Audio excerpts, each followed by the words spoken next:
Different professions call for different levels of risk. There's an old saying, no risk, no reward. Maybe that's the case in life, I don't know.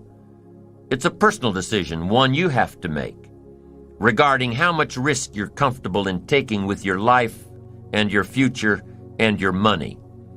It's a personal decision. What I do know is that there are different types of ambition, different types, and each has its own reward. The ambitions of a salesperson are different than the ambitions of a manager.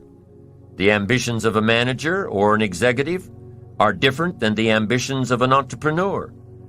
The ambitions of an entrepreneur are different than the ambitions of an artist or a scientist or a teacher. With different levels of ambition come different levels of risk and different levels of reward. Salespeople are probably more able to handle risk than managers and professionals.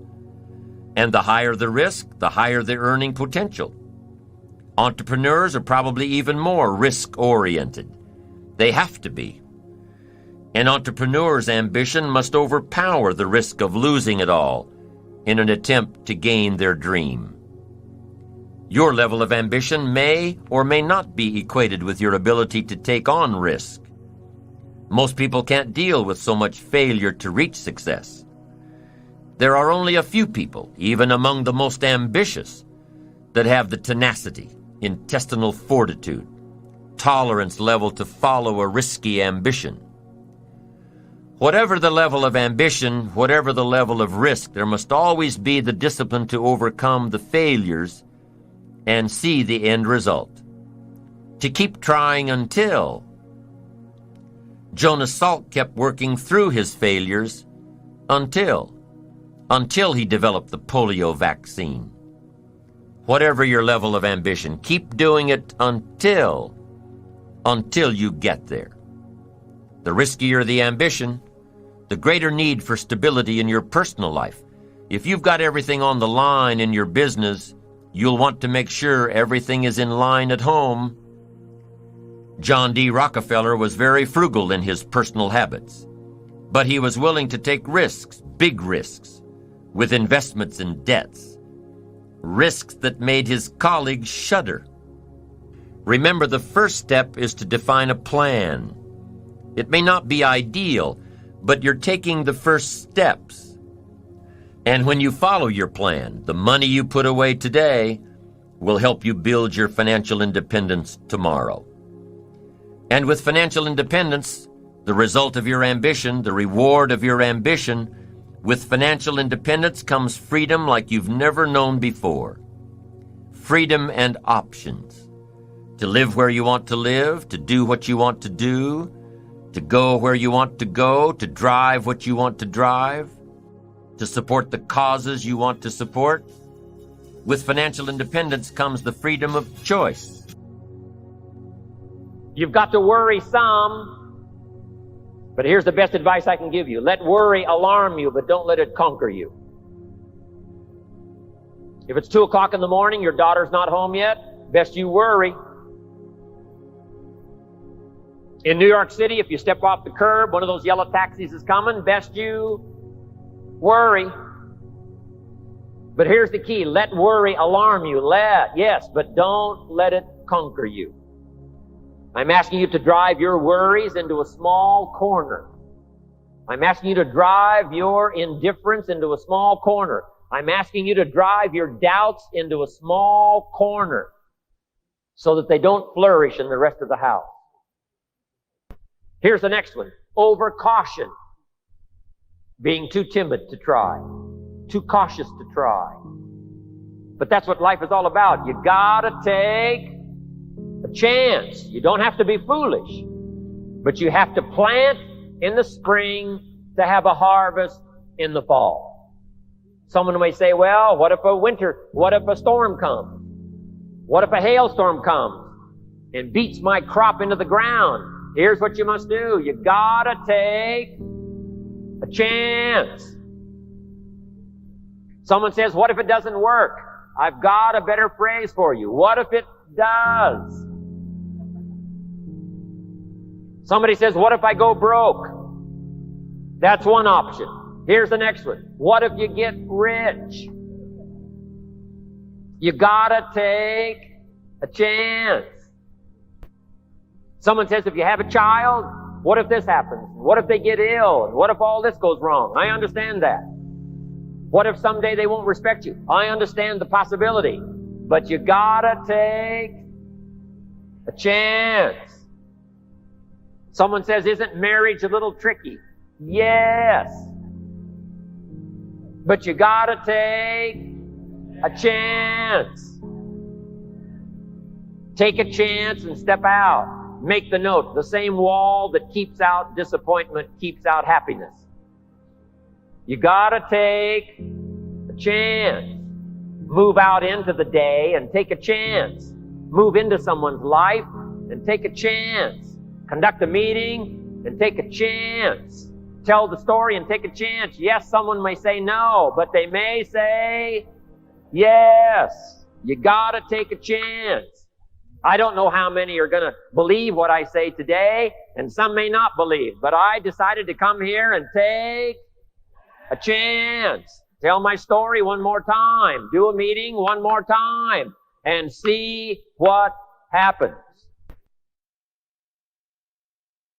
Over caution. Some people never will have much. They're too cautious. Now, you can also be too reckless, but you can also be too cautious. This is called the timid approach to life. And my caution was always the risk. Risk used to drive me right up the wall. I used to say, what if this happens? It's called the language of the poor. What if this happens? And on top of that, if this was to happen, look at the fix I'd be in. I better not try. I could always ace myself out. Then I'll tell you what changed my whole life when I finally discovered it's all risky. The minute you were born, it got risky. If you think trying is risky, wait till they hand you the bill for not trying.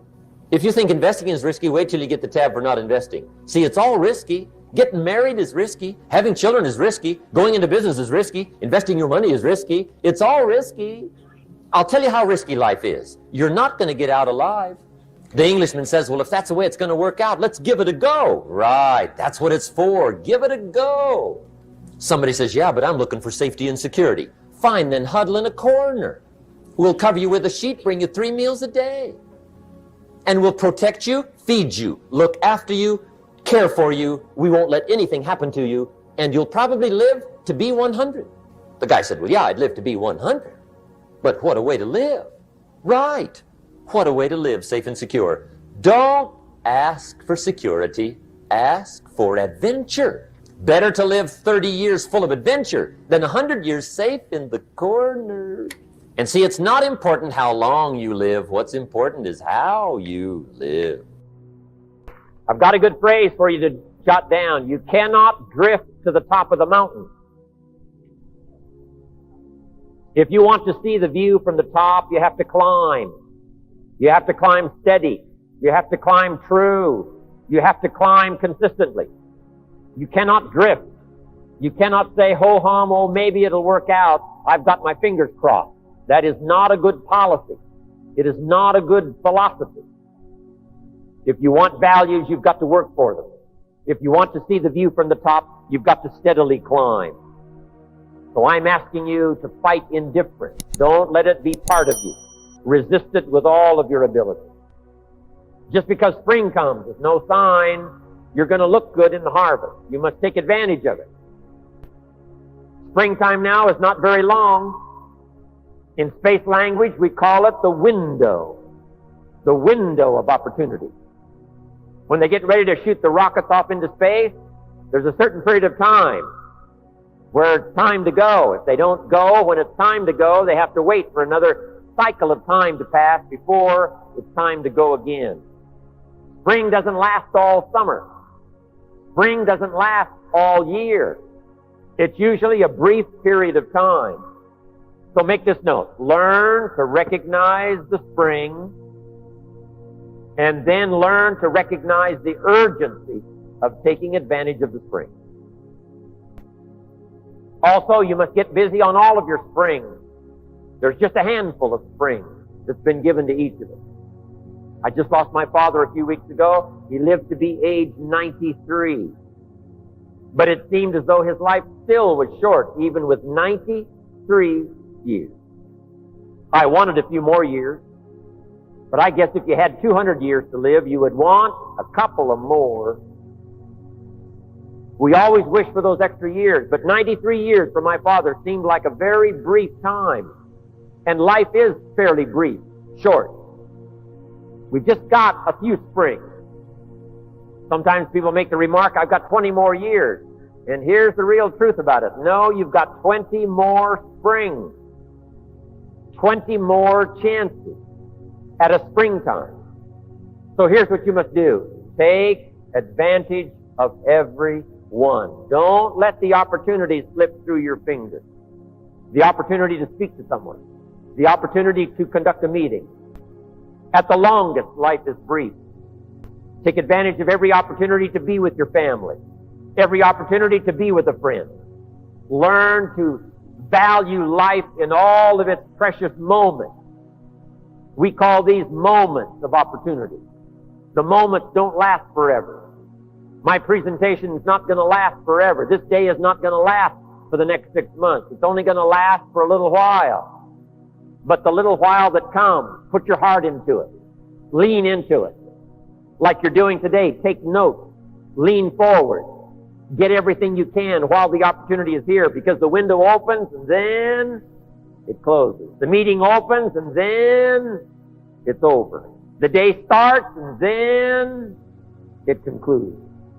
So every time the sun comes up, take advantage of that day. Every time somebody presents themselves, take advantage of that opportunity. Every time you have a chance to do like I'm doing here today, to tell your story, do it and tell your story well. Put your heart and soul into it, because life is brief at the longest. None of us lack the capacity. We have far more capacity than we have time to take advantage of. I do read a record where it says all that time ago, some people lived to be 700 years, 800 years, 900 years old. I feel a little shortchanged when I only have the chance maybe to live 70, 80, 90, 100 years. When all that time ago, the record says, some lived to be 700, 800, 900 years. It seems like it would take 7 or 8 or 900 years to tap the full extent of our capacity, let alone 70, 80, 90, 100 years. But here's what I'm asking you to do. Get busy. You've got more brain power than you've used so far. You've got more potential than you've used so far. You've got more strength than you've possibly used so far. No telling how many languages you can learn. No telling how far you can go. No telling how strong you can get until you get busy working on yourself and see if you can't tap all of your full potential. People might have put you down in the past. I'm telling you, those days are over. People that have told you you're too short. People that have told you you're too tall, you're too old, you're too young. I'm telling you, the old idea about your limitations of the past, those days are gone forever.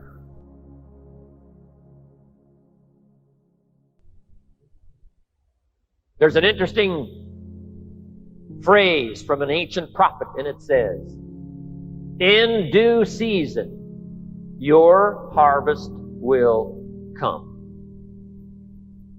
First, harvest cannot come unless you're due.